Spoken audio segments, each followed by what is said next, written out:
લક્ષ્ય ન્યૂઝ, એક નજર, એક લક્ષ્ય.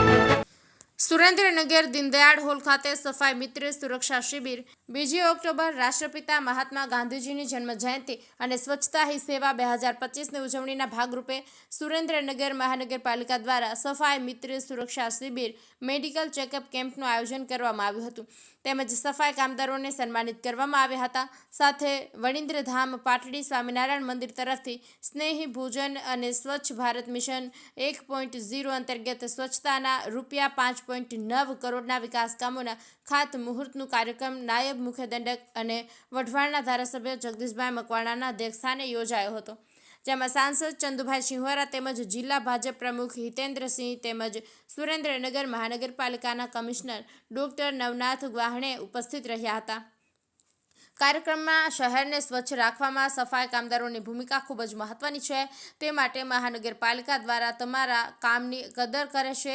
તે માટે સફાઈ કામદારોના બાળકો માટે ચોપડા વિતરણ કરવામાં આવ્યા હતા. સાથે સફાઈ કામદારોની સલામતી માટે PPE કીટનું વિતરણ કરવામાં આવ્યું હતું. મહાનુભાવો સફાઈ કામદારોએ સ્વચ્છતા રાખવા માટેના શપથ લીધા હતા. ત્યારબાદ મહાનુભાવોએ સફાઈ કામદારો સાથે ભોજન પણ લીધું હતું. બ્રિજેશ ત્રિવેદી, સુરેન્દ્રનગર. આજે સુરેન્દ્રનગર મુકામે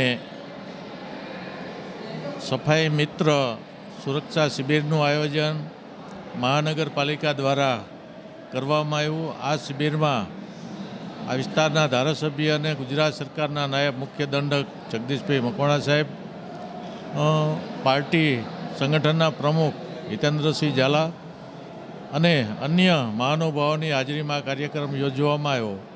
આ કાર્યક્રમમાં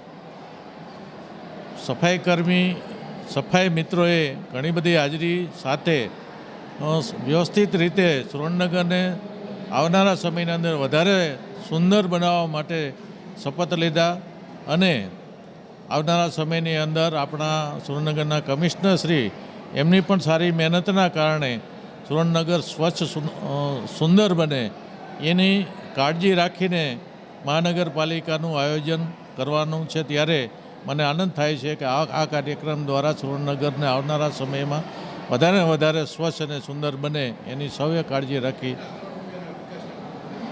આશરે લગભગ 5 કરોડ ઉપરના વિકાસના કામોનું આજે ખાતમુહૂર્ત કરવામાં આવ્યું છે.